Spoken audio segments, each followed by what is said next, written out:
Thank you for listening to SSB Wannabes. Make sure you keep up to date by following us on Twitter at SSB_Wannabes with 1E. Sometimes our schedule gets the best of us and we can't record when we want to, so keep your eyes on Twitter and you'll always know when the new episode is up. Anyway, enjoy the show.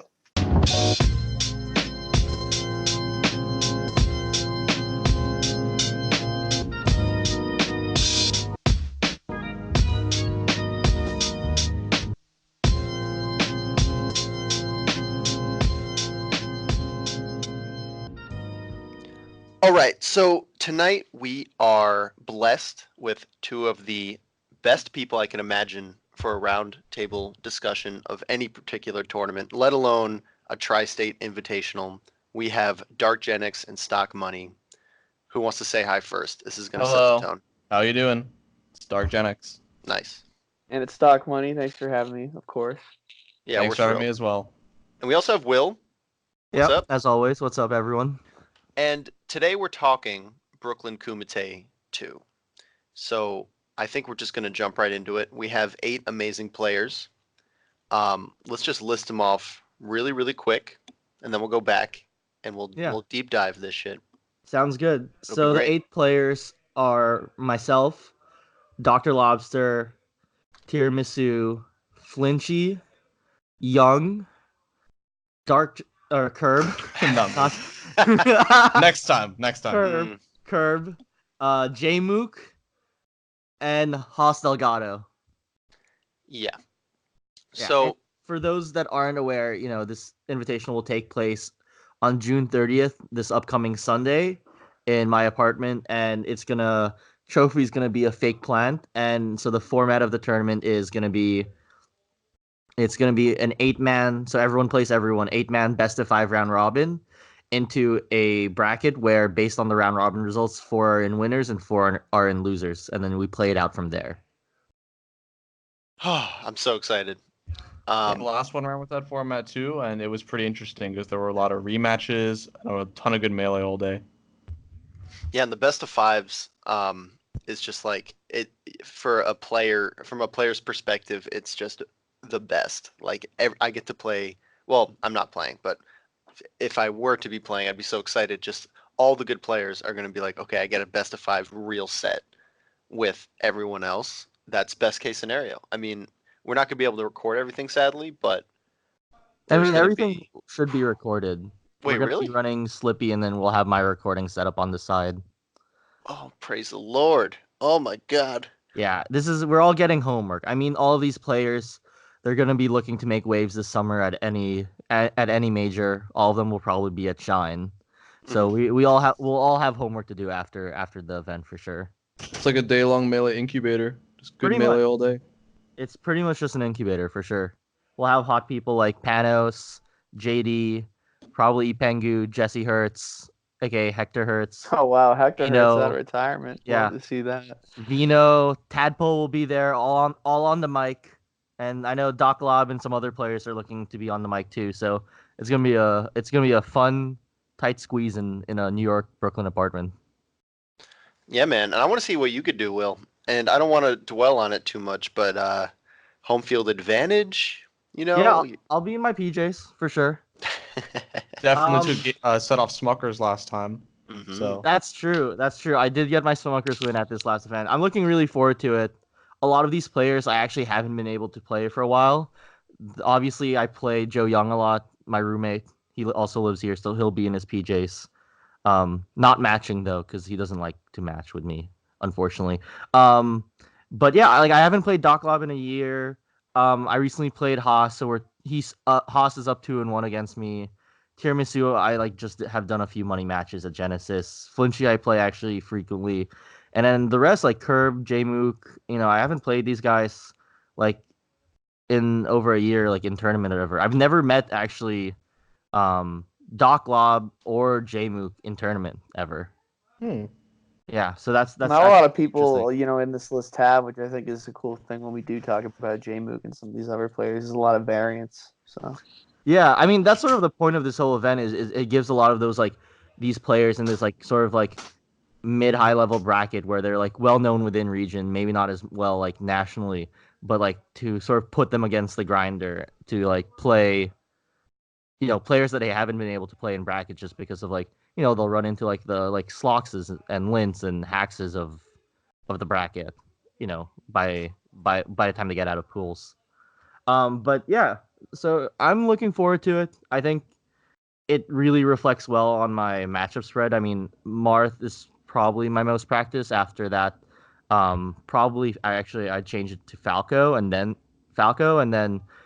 I think Sheik is good. I think the tough one will be Fox for sure. So the Tiramisu one, could go either way. The way I see it, just depending on how I'm feeling about the Fox. That I know I was talking with him at Hog yesterday. Shouts to the Hog events.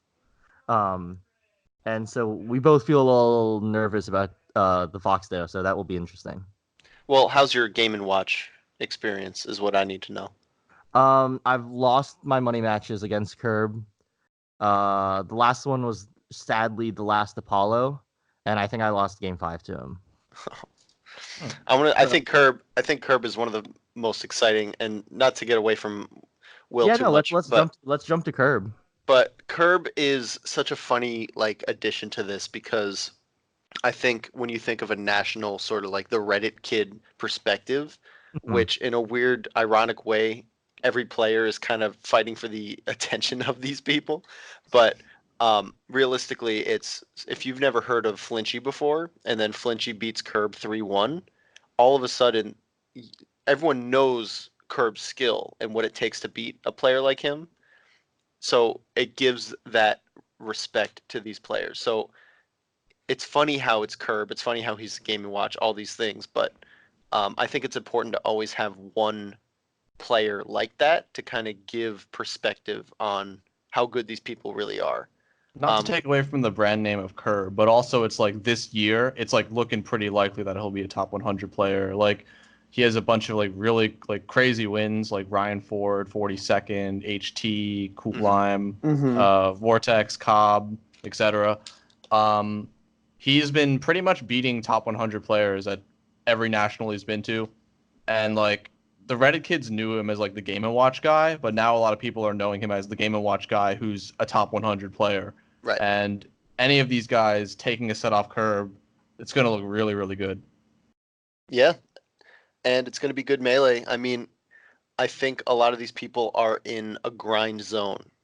I don't know anyone here who's not actively like pushing. And I think that was kind of one of the themes you had, right, Will? Like, yeah, you want to invite people who really are dedicating themselves to it and going as fast as they can. It's both a celebration of like a lot of their hard work and effort that like shouldn't be unnoticed, but it's also like as you said, like an incubator. It's supposed to be also a platform for these guys to like push off of for a really solid, rest of the year and summer performance, on the national stage and everything like that. But going back to Qerb, like, would you guys think that like, going into this tournament, like, I think I've heard a lot of comments about, like this lineup. It's looking really good. It looks really even. It's sort of hard to call it, but would you call Qerb like the soft favorite of this event? Hypothetically, he can be. In my opinion, he had one of the best runs like I've seen in a tri-state tournament all year at Gigahog era. He beat Bank, Icy, lost to Calvar, and then he went on a huge losers run to 4th place, beating Yasu Game 5, Swooper Game 5, JJM, Vortex, and 42nd. And I think he just has this kind of stamina to him. The first event I ever saw him come out to was Shift. It was an event we ran in Massachusetts back in like 2017. And I've just kind of always known him for going on these losers runs. Like, for example, he lost a Warmer at a New Jersey tournament. I can't remember which one. And then continued to go on a losers run. So I think as far as, an invitation like this where there's a lot of sets going on, I mean, I kind of favor him as far as the stamina game is concerned. In terms of like seed and such, he's definitely the top seed of the tournament, but I don't think that he's actually the favorite to win.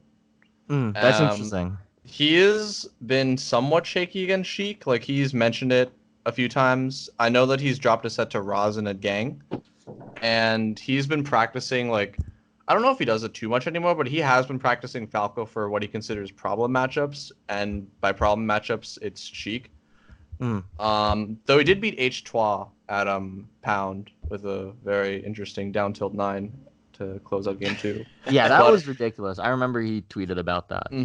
Yeah, But- Vortex went Fox against him, by the way, in that set, so he did not beat Vortex's Sheik, just for clarification's I sake. Oh, that's see. interesting. Thanks for that. I Yeah, did no not problem. know that. And in Well, terms so- of Sheiks, there's Dr. Lobster and there's also Jmook, who I Yeah. think has a very strong chance of winning this whole thing. Like, if you watched any of Omega, I think it was last week or 2 weeks ago, not 100% sure. Like 2 weeks but- ago, yeah. He definitely had a crazy showing. He went game 5 with Triff and was up 3 stocks to 1 game 5. But And that was Triff, that was going to be a reverse 30 also, yeah. which people might have not known if they don't watch the full set. Like, Jmook doesn't really show up too much at, like, I guess New York City and, like, Long Island and, I guess, Tri-State regionals. But when he does show up, he shows up. Mm-hmm. Yeah, Yeah. and 42nd had to like pull super deep to beat him. Like Jmook was super close to making top 8. He basically 4-stocked 42nd game 1 of that set. Like he was on one, like really looking good with a Puff matchup. And I think it's just like you said, he doesn't make it out to a lot of stuff.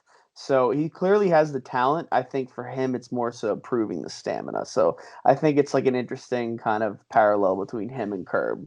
in Yeah, that I sense. think that conversation about stamina is really interesting in this format because you're playing 7 sets before bracket. And 7 that, best of 5s also. exactly. So that really can't be overlooked. And honestly, I'm going to predict that Qerb loses 3 sets in the first round. I predict he loses to Jmook, Doc Lob, and Young, based purely off of matchups and the numbers. I think you mentioned earlier Young has beaten him the last 3 times, or 2. 3-0'd him. I think 2. Okay. Last 2. Do you Their know most when this recent was? sets. I forget when the first time was. I think he's mentioned that to me before, but I saw the one I saw with my own eyes was believe it was a 3-0 at or a 3-1 at Scarlet Classic when Young topped 8 at Scarlet Classic. Oh, that was in 2018, right? Yeah. Mm-hmm.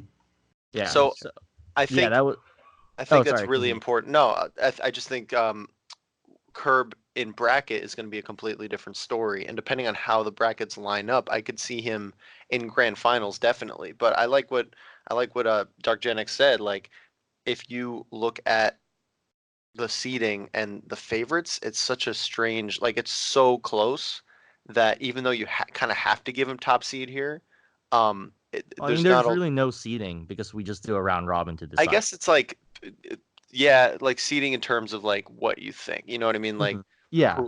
it's just it's tough to really draw the lines here, which makes it that much more exciting, but also it makes it really hard to predict how any of this is going to go down at all. So really, all we can predict is like round robin, right? Yeah. Who's going to win against who?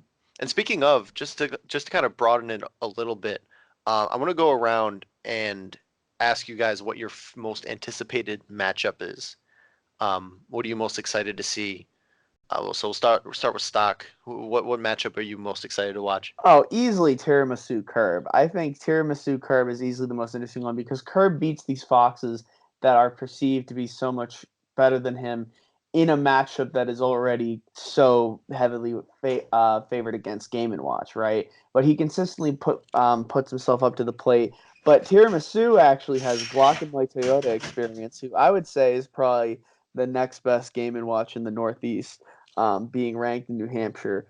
And he has typically won that, but has lost in the past. So I think that set is probably, as far as the round robin is concerned, the most interesting set, and potentially the one that I think actually shapes how the final bracket goes. Because I know you said I like JD how you mentioned those 3 players will probably beat him. I think Qerb is taking like 4 to 5 losses in the round robin, and I think he'll actually excel more so in the final bracket. But we'll talk about that. So yeah, Yep. definitely Tiramisu Qerb.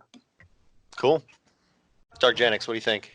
So I think that a really interesting one. I'm like not saying this because Will is here, but I actually think that Wassabi Tiramisu is going to be a pretty interesting matchup because both of them have shown like prowess in the Fox matchup. I know that Tiramisu very recently played against this unranked net play warrior named Kimba or Bagheera or whatever. And this guy, according to G-Town, I was told that someone told him that it was the closest 3-0 that Mr. Big Cats has ever experienced. And according to Tiramisu, the neutral was very, very, like, it was pretty even, while it was, like, mostly the punish game that was differentiating them.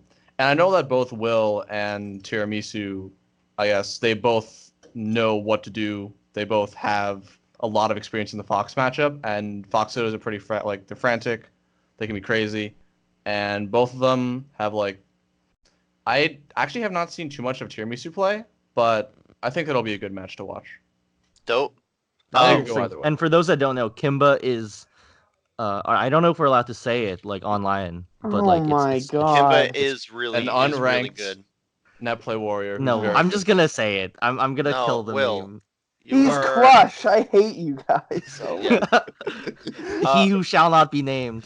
Anyway, I'm disgusted. All Will, right. you could answer this question by who are you most excited to play against, or who are you most excited to watch? all right. So, who I most I'll answer who. I guess I'll just answer quickly who I'm most excited to play against, and I think it's gonna be honestly. Young. I Your was roommate. thinking, yeah, I think that's gonna be a really interesting one. There's like we don't meet in bracket too often. Like we play all the time. Like he is my main practice partner at this point, and I think there's gonna be a lot of like emotions, and it's gonna be good. I think it's gonna be a good match. But if outside of him, I would say I'm looking forward to Doc Lob for some reason. I really love Taylor. He's a good guy, but like I want to bury the hatchet against him for sure. Permission to hype you up for a second, Will? Yeah, go for it. Go for I it. saw this kid straight up stock a Sheik on Dreamland this weekend, so watch out, Doc Who is the Lob. Sheik? Nuggets. Ranked Ooh. in STL and also ranked in Connecticut. Nice. STL being St. Louis. Ah, Oh, cool. I did not know that. Um, I end up beating Sheiks I don't know that are ranked. The same thing happened with me against HT, where I didn't know who HT was. oh, that was at the Nebs. Yeah, that was at the Nebs, and then everyone was like, "Do you know who you just beat?" And they're like, "No." They're like, "HT," and I'm like, "Who's that?" No offense, HT. Just like I really didn't know who they were. But who I'm most excited to see is actually another Fox Sheik matchup. It's Jmook versus Tiramisu. That's a good one. Tiramisu has beaten over Triforce. He plays Rosin all the time. He plays so many different Sheiks. And I just when you watch him, he almost beat Swedish if he just didn't At Pound. That, at Pound Oh God. just didn't choke on FD. And he's really shown a prowess in that matchup, and I think it really matches the way he plays the game inherently.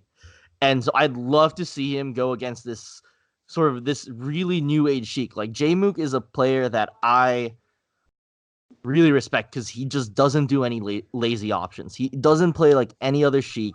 He doesn't just hope for he doesn't hope hits will come on him or the opponent will mess up their execution. He looks and chases down a hit like no other player. It seems like sometimes he's playing Fox with the Sheik. And like we've seen that with this like crazy clip against Toussaint, like that, got Giphy famous. I was playing him at Omega and I full hop drilled. Like I was just gonna full hop drill. He runs, run cancels into crouch, and then anti-airs my drill with down tilt. Because he knows the hitbox is above the hurt box. Times that and just fares me.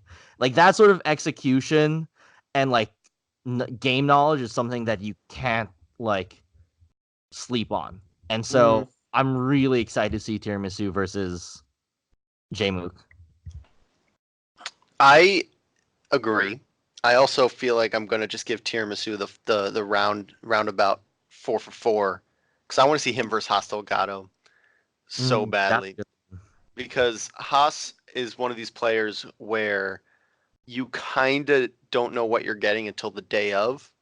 Not that he's like hit or miss. He's not like bad all the time, but he's the type of player to be a little more fluid in his style than a lot of other Falcos that I've met. So to see Tiramisu, who I actually don't watch a lot, like he's not from my region. I know he's amazing. I've played against him in doubles once. Like that's the extent of it. But I've obviously seen his track record. You've seen his wins. I want to see these two play specifically because if we count it down to one set in this tournament, best of 5, I want to see how these guys adapt to each other because I think it's going to be like a really quick 3-act play in one. I predict it's going to be game 5. I think it's going to be emotional. I think they're going to like be really excited after and like hug for some reason. Like they're both so like polite and like nice dudes. They are nice guys for sure. So I think that's going to be really fun to watch. Just because has the potential to be probably the most high octane, fastest match that we have. Because we're looking at spacies. We have 4 spacies. Wassabi, obviously, he's right here. You're not particularly known to be that hacks style. You're definitely more well-rounded. Mm-hmm. So we have Fliinchy as well, who is pretty wild. Fliinchy is very wild. He will side B straight at you from experience. Yeah, so he does weird shit, but I'm really excited to see where Fliinchy's come to also, just to kind of keep the conversation going a little bit on the spacies. We have Fliinchy, who we haven't really talked about that much. But his come up has actually been really, really interesting. Because I've played him, I think I played him like 9 months ago, and then maybe not, probably further along than that, but I played him 2 times within like a 4-month span. And the improvement that I saw with him was so noticeable compared to anyone else I've honestly ever played. I've never seen that type of like short-term maturity. Plus, he's always on Facebook like fiending, like he's the fiend master of Tri-State. Do you guys have any thoughts on Fliinchy specifically? Have you guys seen him play recently? Do you guys know of any results that we should mention? Yeah, Things like that. So I know that he regularly goes to the beer dojo, which is like Beerman's place where he goes to train people and play them a lot. And from what I've been told, Fliinchy was there, like he was living there for a little bit of time and he was playing there like constantly. So I run like GarPR, which is, or at least the Tri-State version of GarPR, which contains all the results. And if you look at Fliinchy's results from April until now, every single tournament he's been at, he's either made some big upset or played against and beaten people who are like around or were around his skill. But his come up has been crazy. Like if you look at just the last 2 months of results, he's beaten Kupakev, JPO, me, Relic, 404 Cray, Snoo, HDHR, Gear, another Snoo, Coin Chaser, Walls, TK, Aklo, which is a big one, Yep. Aklo's Wild, big. and Jason. And I'm probably missing some that aren't on here. But like that's in a 2-month span. And if you like, I guess look at where he was, I guess 6 months ago and look at where he was in April, like kind of like what JD said, it's like a crazy jump. Yeah, I'm excited to see how he matches up against everyone else. I mean, this is a tough crowd. Fliinchy is definitely he's definitely the newcomer in this group. Well, he's quote unquote like he definitely fills the miso spot, right? Like the spot where the results are gonna come, and you sort of want to give them the shot to really take a lot of the names, right? And like as you mentioned, he has those wins. He has wins over Kaon Young in the past as well. But what I think the biggest indicator, right, is looking at our player cards, which the commentators will have access to, are his money match wins. You're looking at money match wins with NMW as of 2 weeks ago. Pisces also money matches against wins against Bones and Bobby Big Balls obviously, and Harriet too. So what we really are seeing here is that he's a spacey specialist for sure. That's his strengths, but also that he has confidence in other matchups like the Marth matchup and the Falcon matchup. Granted, we won't see any Falcons in this set in this event, but I think it does say a lot about his growth. And being a beer student as well, like Beerman took me under his wing. I was one of his main students. Maybe 2 years ago, I was his like main project. Fliinchy is his main project right now, so I know what that boost and that level up from Beerman's support and like guidance really does to a player, and that's why we're seeing the results that as you mentioned, Justin, from last April or from April onwards. Mm-hmm. It's exciting stuff. I want to see how, because he's probably going to be the last person to leave, not out of a rude thing, but just like he's just going to be playing And another dude who we mentioned briefly, but I want to kind of swing it over to him, um, is I want to talk about Jmook a little more because I do also agree that he might be one of the favorites to win. And he's really misunderstood, not in like a emo kid way, but in like this guy ran upstate. No one knows what's going on in upstate. I mean, once I left, I don't know either. But this kid, when he was 16, 17 years old, just started winning every single tournament he went to and just kicked so many people's asses until like Cody came up and Toussaint came up. So Yeah, from he where, really was the first prodigal son of Upstate, actually, if you think yeah, about it. He was the first one to take, sets and win tournaments off of the old Upstate gods, right? Manalord and Josiah. Messiah. Hmm. Yeah. And then, Cody and Toussaint moved for school, but they weren't, upstate locals. But those three have this trifecta, at least in my mind, where I still kind of put them all in the same camp. Obviously, Cody's a different monster right now, but Jmook was always in that same aura, that same skill level. So just to broaden it out from Jmook, because I know you guys don't have that personal experience. What have you guys seen with young players, and is there anything that you think will throw him off or detract from his ability to win the tournament? Stoc, what do you think about young players coming up? Oh, I mean, I literally come from a scene where number 4 in Connecticut is literally a 17-year-old kid, and I've also seen it with Big Kid as well. I totally think Jmook will have a lot of prowess in the matchups he's comfortable with. I've seen him be very comfortable against, Falco in particular. So I think his sets versus Haas and Fliinchy will be interesting. I really do want to see his discipline when it comes to the later parts of bracket.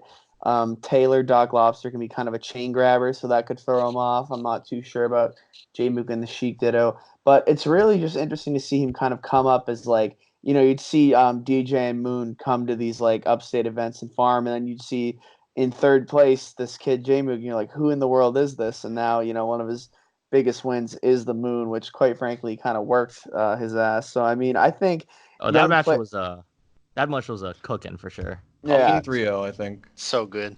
yeah. So good. I think he just has a lot of dedication and energy to the game. I've talked to him a little bit myself recently since he's expressed interest in coming to Connecticut from a personal standpoint. But yeah, no, I really think I love to see the grind, and I think he's kept with the game for a while. I actually thought he stopped playing. Like I thought in like 2018 he was done for a while, but then his name like kind of pop back up again, and now he seems to be super on the grind. So yeah, I think like he'll definitely this is like a really good experience for him. I literally could not think of anyone better for an invitational like this. Sure, surely out of the fact he doesn't get to travel too much to like play with the rest of the tri-state PR. Like think about it for how high he is in the tri-state PR for someone who's gone to like maybe 2 or 3 relevant tri-state tourneys out of upstate ever. So I'll leave it. DarkGenex, what do you think? What do you think about the situation? How do you think Jmook's going to adapt? What should he look out for? Sure. So, as someone from Jersey, I've seen the rise of like Low Pastry, for example, as someone who was very young and got very, very good very quickly. But I think Jmook's a little bit of a different story than like the big kid, the warmer, the pastry, in that like I don't remember who said it earlier, but he's been running things in upstate New York for pretty long time. So I think that he differs from the other younger, like I guess stars, in that he's had the tournament experience for a while. Like he's had the experience like being a respected, recognized player who's constantly doing well at tournaments, consistently beating at like most people, if not everyone up there. Like someone else said, I don't really know that much about the scene up there. Mm-hmm. I don't think he's going to struggle in the same way that I've seen, like, I guess the younger generation of rising stars do.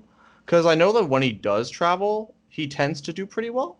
Yeah. I think that what will be interesting for him is, I guess, so I noticed that there are, I think, 4 or 5 species here. Let me just make sure. 4. 4. Yeah. And I know that, like, what is it? Haas and Fliinchy, they play in like very, very different ways, in which Haas like plays in a more, I guess I would say, a more reserved style. I'm not really sure if that's the right word for it, but in opposed to like, I guess, as opposed to Flinchy's craziness. And like Wassabi and Tiramisu, I'm sure play much differently against Sheik. And Yeah. I think that what will be interesting is seeing how Jmook can adapt between sets and between, I guess, matchups. Because, like, if he's playing against, like, the craziness of Flinchy and then immediately going into Haas, or he plays against Qerb and then goes into Haas, like, I'm not really sure if he has that much experience in playing a lot of strong players in a row in different matchups who he's never played before.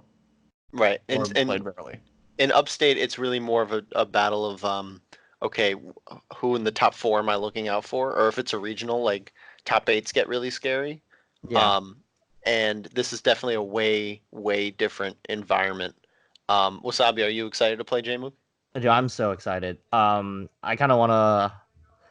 I mean, you guys know me. I always want the run back, and he showed me some stuff that I was surprised about at Omega during our friendly sessions. I got to play him a lot. I got to sit down with him for a good lot. I definitely have some ideas against him, and so I want the run backs so I can see whether it works or not. Right.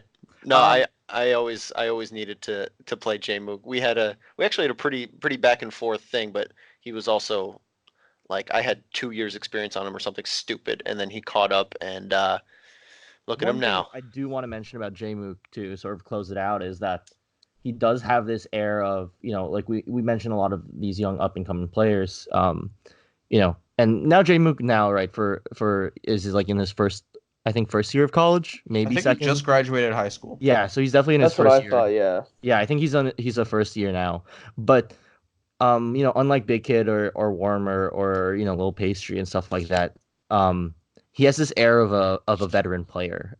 Just sort of the way he carries himself, and sort of to just paint the picture. Upstate you're left with a lot of time to yourself, and I think that's why his Sheik feels very different from every other Sheik, and he's really, really a student of the game, and he's really pushed himself from his own creativity and from his own drive to play the game how he sees it and play it clean and fast, even with a character that traditionally isn't seen like that. I would compare him almost to Plup, actually, which makes it really scary. And but so I think that I don't think any of you guys are underselling him, but I just for anyone that's listening, he definitely has this feel of more of a veteran, experienced player like that, For sure. And Is I he a think net play fiend? no, that's the thing. Really? He just plays patches. His partner in crime.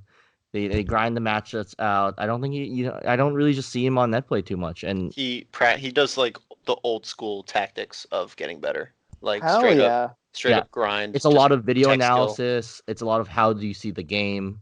Are you seeing the game clearly? How are your reactions? And those are what he's fine tuned for sure. I think also, I think what might be tough are going to be the best of fives from one tough set to another tough set, and sort of keeping that composure for each set is going to be very tough. Not very tough, but it's definitely going to be different from Upstate. Right. So we talked about Sheiks. I do want to talk about Dr. Lobster a little bit because I don't think he is a person to be slept on. I don't think anyone in this chat thinks that. Oh, for sure. No But shot. coming from SBU, one of SBU's finest players, one of the best players to come out of Long Island, frankly, he's really cementing himself as one of the best players from the region. Certainly the best Sheik I could think of out of Long Island. Oh, well, also Foxy Grandpa, but he's incredible. And I'm looking at this player list and I'm thinking Dr. Lobster might be a favorite to win too. I don't know Easily. how it comes down to in the Sheik Ditto, or how he's going to do against the as we mentioned, the Falcos and how different those Falco players are. But I know he's played Fliinchy a lot. DarkGenex, what do you think about Dr. Lobster? Where are his strengths, and what are you going to look out for in this tournament? Sure. So something I just want to point out a little bit before, not really related to this, but I believe this is one of Dr. Lobster's, I guess, final tournaments in Tri-State, because I'm believe he's moving out of Tri-State Oh, either wow. in July or August to Oh. New England. Oh, damn. Oh yeah, he's moving to New Hampshire. I knew that actually. Yeah. Oh, damn. Well, at least he's moving to So- a good melee state. Uh, Oh, anyways. all right. New That's a Hampshire's different topic. sick. Otherwise, yes. Like there's a lot of locals in Mass, but like in New Hampshire outright, my man needs a car, and I already talked about that with him. So. All right. So okay, one of the last in Tri-State. So with that in mind, I do know he's been doing pretty well recently. Like, I guess he's been doing well for like the last like year, maybe 2 years or so. He's kind of like established himself as like one of the top sheiks in the region, someone to look out for in brackets, someone that you should always like have your eyes on if you're looking to improve. And I can't really talk too much about DarkGenex because I don't really know his results too well, but I know that he has a lot of tournament experience and a lot of matchups because like Long Island provides that for him. And when he goes to nationals, he tends to do pretty well. He has got a bunch of crazy tournament wins like Darktooth and Kaon, 42nd, and all the Long Island crew. But when he travels, he has wins like on Zamu, Calvar, Lint, Legend, Reeve, Warmer, bunch of others. And I think he's got like a toolbox of various different matchups, which I think that like he can beat. I mean, this is for anyone, but like I think he can beat anyone in the room. And I think that he's the kind of player who like I'm not trying to say that he has it in more of like I guess an adaptive way, but I think that in terms of like how he like reads the players, like he's not a player who gets adapted on very quickly. Like he knows how to counter adapt, and I think that that's going to help him a lot in terms of like his matches before bracket, like in the round robin like section, and when he's playing in bracket.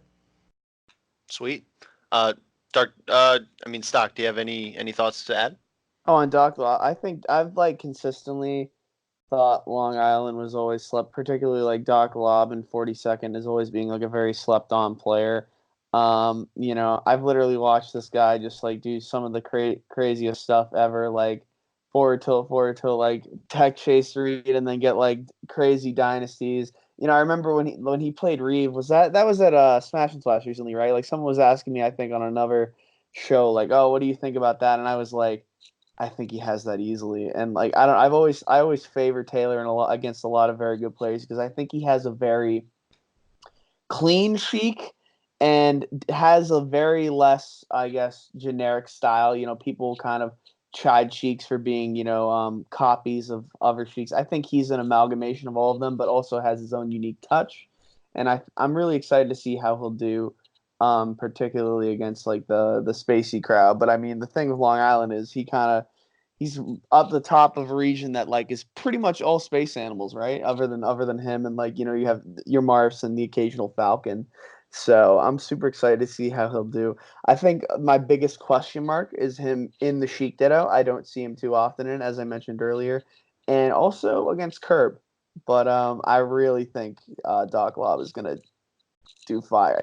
He straight up might be the favorite, but I think at an event like this, it's like hard to say who it'll really be because the round robin is the big determiner, and it's going to be an absolute bloodbath. So. Yeah, real quick Yeah, before I I throw definitely to agree okay, with that. go for it. Will.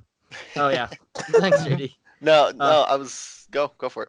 All right, I was gonna say from my experience playing with him, I definitely agree with all the points you made. I think the big difference is gonna be sort of what tempo is everyone gonna be playing at against him, because I think he's definitely one of those players that is a master at a lot of the slower tempo matchups. SBU in particular is known as floaty slayers and floaty specialists in particular, and so I'm really curious to see how he handles the sort of the speed of the different species and his ability to shift from the different rhythms and stuff like that. Also, particularly for him, the player I'm most excited to see him face off against is actually Young. I think that set I think is going to be really, really interesting. How do you think? Well, I mean, I don't want to like toss it off to Joe immediately if you don't want to, but let's do it. Young. Okay, perfect. Because like I think Doc Lob is unreal at that matchup. I mean, Doc Lob is I'm pretty sure has a Calvar win as well, if I'm He not does mistaken. he does have a does. Calvar win. Back from that, oh god, there was like a Nebs. It was like a Nebs round robin type deal or something where he had to Mhm. play Doc Oh, Lop and and 42nd. I no, it think was IBDW. Oh yeah, I mean yeah. That sounds right. There was like No, some no, that 40 was 42nd Calvar and IBDW actually. Oh, okay. So I'm just okay. Yeah. So Taylor beat him in overtime. Makes sense. Yeah. Yeah. Joe. Is super good player. I actually knew him before I even moved to Tri-State and went to school in Connecticut because he's originally from Rhode Island. So he'd go to some of my locals in Mass, and I've always thought he's so well rounded. And in the matchups where like he'll struggle in, he'll get better. So I always thought his worst matchup was Ice Climbers, which that's irrelevant to this tournament. But I think the big thing to me is how he'll do against these Sheiks. Will he have that 2019 updated punish game against Sheik, maintain strong in the neutral? But against Spaceys, I'm not too worried. So that's just my kind of take on that. Mm-hmm. Yeah, I think, talking, I'll just talk about my roommate for a bit. Obviously, an incredible player. I think the toughest thing is going to be, he does have a sort of, I remember him at one of an Apollo's a few years ago where he almost actually beat Swedish, which is actually something to note. One of his mentors growing up and actually main practice partners was actually Jesse Hertz, aka Hector or Killer Hertz.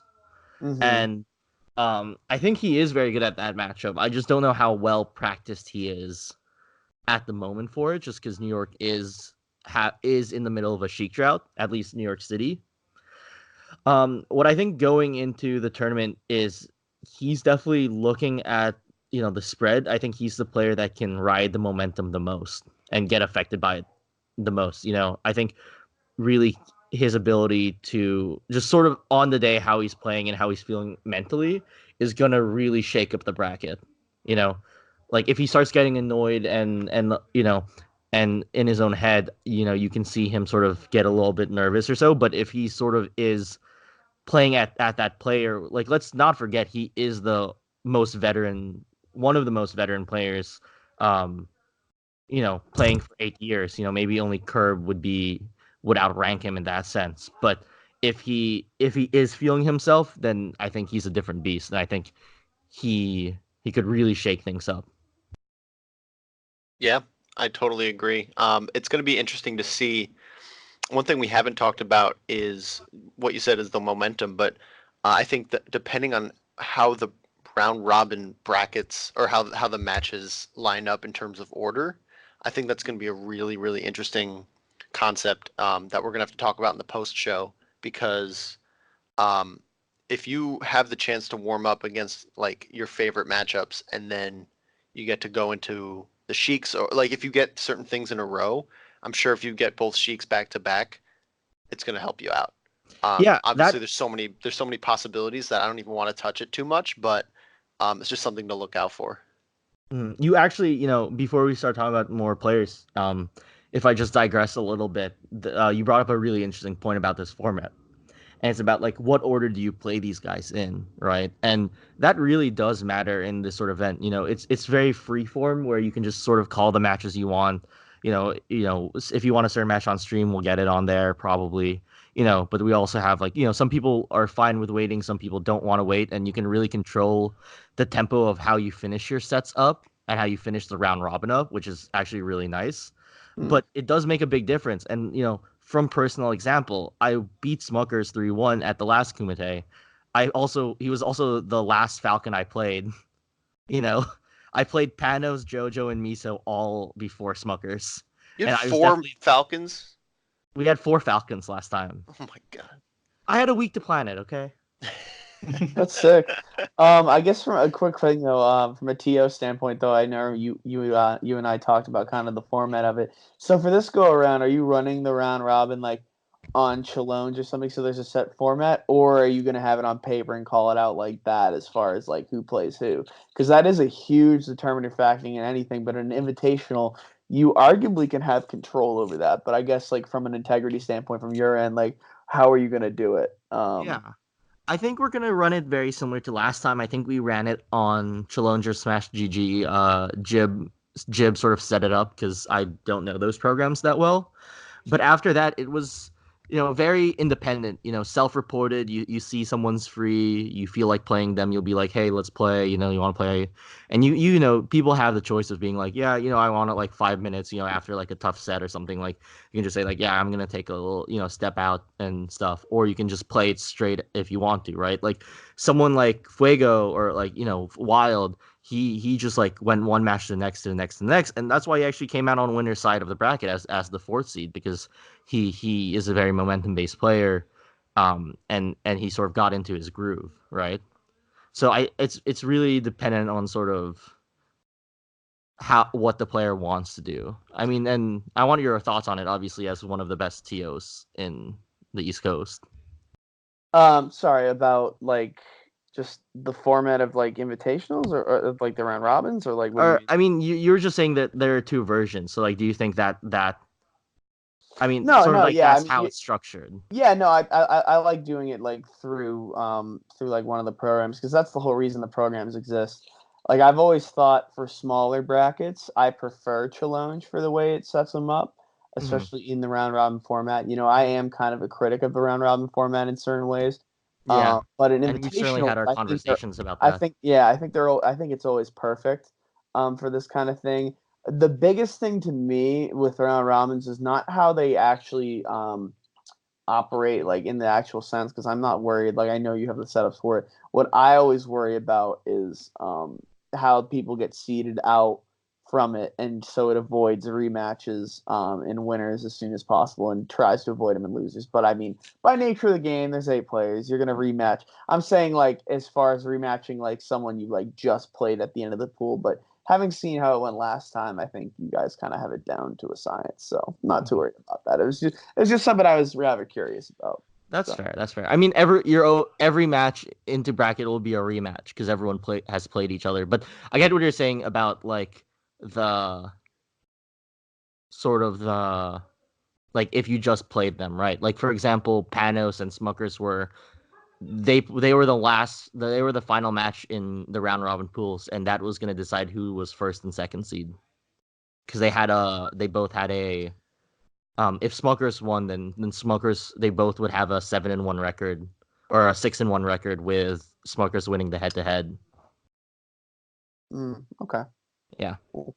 But I think I'm leaving it a little more open ended just so the players can choose how they want to pace their sets out, Yeah.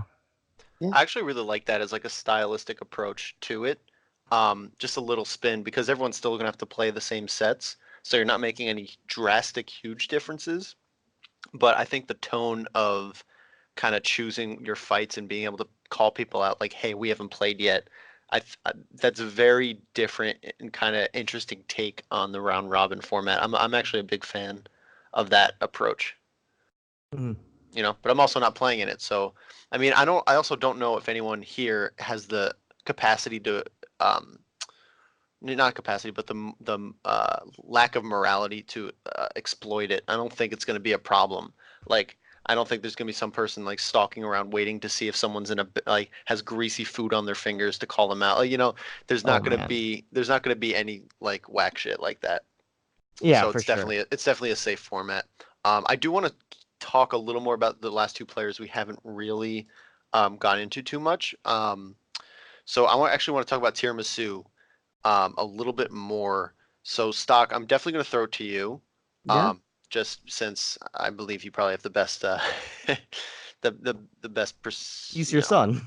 he's your son. Yeah, he is. I mean, I literally sponsored the kid straight up, and like it's funny. He and I like both just graduated from college, and we're like both bi-regional. I'm from Mass and went to school in Connecticut. He's from Connecticut and went to school in Mass, so we kind of just have this connection. And this kid literally went from like losing to me in like 2015, 2016, my chic before I even played Ice Climbers, to becoming like one of the best players in the Northeast period. Because my thing is I never like to view, at this point, New England and Tri-State are pretty interconnected to me in the sense of like people travel a lot more. We're starting to get towards that Midwest travel culture more.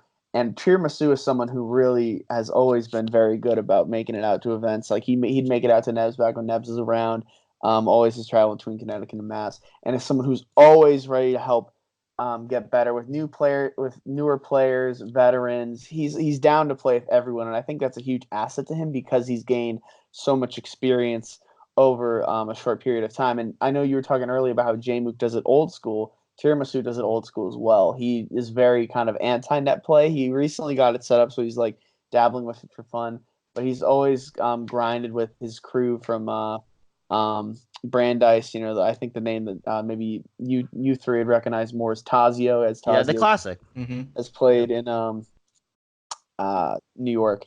But he's someone who's always hungry. I think generally he is very good at all these matchups. I think the Sheik matchup, I think actually him versus Jmook will be kind of hard for him because Rosin's style. I know you mentioned he plays Rosin a lot, but Rosin actually takes him closer than like pretty much any other Sheik, which is funny. Really? Technically, Rosin is unranked in New England, but I'm not going to comment on that. But like, I think he's super hungry. I think in an environment like this, also a player with stamina. Like for example, he got upset by a Yoshi on Saturday, and he still made a huge run to not almost top 8, losing to Polish, who's also someone who's like in the contention for top 100. Because in my opinion, Tiramisu is a top 100 level player. Whether or not he has the results for that yet, to be determined. But I think this is an event that kind of helps him with that. So yeah, he's literally one of the biggest grinders in the scene. I know Fliinchy is a huge grinder. Hell, I see Fliinchy in Long Island Melee every week being like, training Tuesday, let's get it in. But Tiramisu takes it to the next level by he literally does before he plays bracket, he sets up these like sessions with players like message me, we can play this, and he'll do it with like any level of player. And I think someone with just that genuine passion for the game is perfect for an event like this where it's all about the passion of the game. So I'm super excited to see how he does. And I think he's easily a top 3 seed at this tournament. So yeah. Dope. DarkGenex, do you have any comments on maybe recent results or anything that you want to point out about Tiramisu? Sure. So I think it was mentioned before, but Tiramisu has a very good matchup spread going into this tournament. Like he's experienced for Spacies, as seen with the Kimba, and in general how he does against the New England players. He has Glock experience, so he may be one of the most experienced in the room against Qerb, aside from Young. But in regards to Young, I think that the set between Young and Tiramisu will be one of like the most like anticipated sets of the tournament. Because like we know that Young is like the Spacey Slayer from very early on. He's been very like proficient at the matchup, going back to Royal Flush where he took a set off Alex 19 in pools. But Tiramisu, he is very, very experienced in the Marth matchup. Like I remember looking at New England brackets, and every week I'd just see him beating Dimension over and over and over and over again. And Calvar also, right? And Calvar, and Yasu, and other Marths as well. And I think that like seeing a good Marth who's experienced versus Fox against a good Fox who's experienced versus Marth is going to be one of like probably the craziest matchups of like the whole tournament. And you should definitely get that on stream. Yes, Hell yeah. I think, yeah, I definitely agree. And afterwards, actually, after we talk about the last player and finish talking about previewing the players, we should talk about what matches we do want to see on stream, because I do think that's important for the exposure of all of these players. Kind of all of them, but yeah, you're right. It's definitely a conversation. So just to wrap it up, we have Delgato, winner of the Super Smashed Out Arcadian. Just wanted to throw that out there. Yeah, had to do that to me. We actually are blessed with the second place champion in this. Yeah, chat good as son, well. Will. Anyways, Fuck. So I was on winner's side. Delgato is notably Two Saints training partner for the times that they are, in the same area. He also trains often with Koopa Kev and all the other New Paltz players. So as one of the two Falcos, I think he's definitely going to be one of the players talked about the most, just because Falco's sick and he's sick. But in terms of results, and I think I'm kind of set up to be the most knowledgeable on him, but I don't really know how to approach this non-biased. I think Stoc, you did a good job with Tiramisu because I didn't even get a bias from you. I'm excited to see what Gabe can do against specific players. I want to see him versus Qerb really bad. Simply because when it comes down to that matchup, Game & Watch can kind of just like tilt Falcos so easily. Like I've seen Qerb just dismantle Falcos, and they just it looks like they forget how to play the game entirely. So I think that's going to be a really big indicator of how Delgato can do in this long tournament. If he could adapt to one set where Qerb is just doing weird Game & Watch shit, I think that's actually indicative of his mental capacity. And if he's in there, if he's in to play, I think he could beat Dr. Lobster. I think he could beat Young. I think he could honestly take it over any of the other players if the stars align. So I don't know if you guys know him as well as I do, but in terms of momentum, what do you think it takes for a player to get into the right mindset? How can the stars align? What stars are even there to align in a tournament like this, that a player can really ride it and possibly make a huge upset? DarkGenex, do you have any thoughts on this? Sure. So I know Hostogano as a player who, like, he's very chill. He's very, I think, calm in terms of like when he plays and before he plays. And I think that it comes to show, like, it's shown itself at a lot of these nationals that he goes to, because like for a while, Hostogano wasn't really that well known outside of Tri-State, and because like he's never been Tri-State PR. And every time I see him I've seen him at a national since like Big House or even earlier maybe. He's always getting like a crazy upset, or what people will see as crazy. Like Genesis, he beats Nut.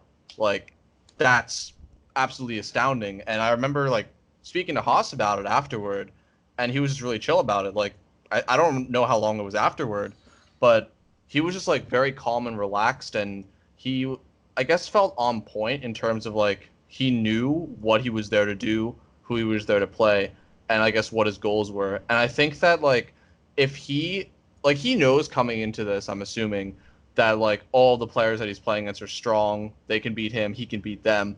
But I guess it's like the calmness in terms of like his pre and post bracket performance is going to help him a lot, especially with like the before and after of like round robin into the full bracket. I think he can beat anyone in this tournament.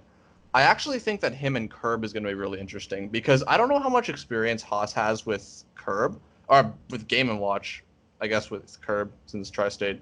But I do know that Qerb has been somewhat shaky in terms of Falcos recently. Oh, really? I know that, yes. I do know that at Rolled Gold 3700, he dropped 2 sets to the Asian ones Falco. And it was kind of brutal, not going to lie. And, well, since then, Qerb's been working on the Falco matchup, but it's like, against a Falco who knows, like, the Game & Watch intricacies and stuff like that, I don't know if Delgato has the experience with it, or if he can adapt to the matchup well enough, like, fast enough. But if he does, I can see this being a pretty tough, like, set for Qerb to win. Nice. Will, what do you think? What do you think Gabe is going to need to bring if he's going to have a good tournament? I think he sort of needs to bring the same thing that he did at the Arcadian. I think, from experience, a painful one, but from experience, I beat him game 5 at winners finals of the Super Smash Tower Arcadian, and then he came back and 6-0'd me in Grands, and he was just all business, and he looked like a completely different player. And I know we're talking about, I mentioned with Young as a player that could ride this momentum, and this bracket structure could really be good for him. But also, I think having that second chance, being able to take those losses, get a little angry, get a little more focused, and zone in, and become really a cold stone killer. What is like, this format could be perfect for Haas, and I think that's what I'm really interested in, is because I think he isn't, as Justin has said, like one that really gets too tilted. He's very zen, very calm in a lot of times, but sort of like, I wonder if sort of the beast will awaken, so to speak. Yeah, absolutely. So we talked down the line, and we talked a little bit about the format. We're just about coming up on an hour, so really quick, we talked about what our favorite matchups are going to be. What other matches do we need to catch on stream? What's going to be important? I'll open it up to whoever feels compelled. Yeah, I'm So going to just write this down also, so Sure. if you're typing down. Yeah, So I important. think a couple of them that were mentioned before were, Young Wassabi and Young Qerb, because I looked it up and Qerb is actually 0-2 against Young, as mentioned before. He was 3-0'd by Young at Scarlet Classic, and he lost 2-1 at Super Nebulous in 2016. And I know that Qerb, one of his stronger matchups is the Marth matchup, and seeing a Marth who's like, I guess, not as well known for being strong in the Game & Watch matchup, and seeing him consistently do well against Qerb is pretty interesting. And I think a lot of Marths would get a lot out of seeing an experienced Marth play Game & Watch. All right, yeah, that would be really good. Hell yeah. I think one really important match is going to be the Sheik Ditto. It's going to be Jmook Doc and what's important, I think, is going to it really comes down to those two Sheiks because they're two of the I think in the top 4 for seeding. So whoever wins that, I think is going to be really telling of how the rest of the tournament goes, as well as the Fox Ditto. Wassabi Tiramisu, I really want to make sure is recorded. I know Will wants to prove something in that, and I'm excited to see how he does. You know it. Yeah. For me, I definitely want to see Jmook. I think Jmook versus Tiramisu is someone I also think, as I mentioned, that I want to see sort of on stream if we can get that as one of the stream matches as well. Stoc, what do you think? I know you've been holding in, but I know you have definitely some ones that you're excited to see. Okay, yeah. So I think Qerb Tiramisu, like I said earlier, that's a huge one to me. Here's one that's kind of out of left field. Fliinchy Delgato. I think that could be very with the beer man practice. That is a slept on one. That is a slept on. It's gonna be the most free. Like we're getting a clip out of this no matter what. Oh yeah. Like if we're like, oh shit, it's been a while since we got anything cool. It's like throw the Falcos in and see what comes out because when Fliinchy like Haas and Fliinchy are two of my favorite Falcos. I'll just leave it at that. All right, what else we got? We need at least one more. Okay. There was Young Tiramisu, which was mentioned before. Young Tiramisu is a classic one. Oh yeah, so Tiramisu versus everyone is pretty much. We can't get them all on stream, but we can. I can do 4. I can do 4 pretty. The well. one more I had was I had Doc Lob Qerb as well, or maybe Doc Lob. Yeah, you can even do Doc Lob / Jmook versus Qerb. I'm like super interested to see if Qerb steps up to the plate against the Sheiks because it is a difficult matchup, but he does have some wins to kind of show it. So yeah. I think if we're talking about like a either or situation, I'd love to see Jmook versus either of the Falcos. Considering that we saw Warmer take it over Jmook at See Me on Land 3, I think that would be really interesting. Oh my god! And I want to see the two Beermen students. I want to see Wassabi versus Fliinchy. Oh my god! Just as like a grudge match. If we're speaking about grudge, you can. Sorry. No, if I'm commentating someone else and you guys play off stream, I'm gonna stop and walk over and start talking mad shit.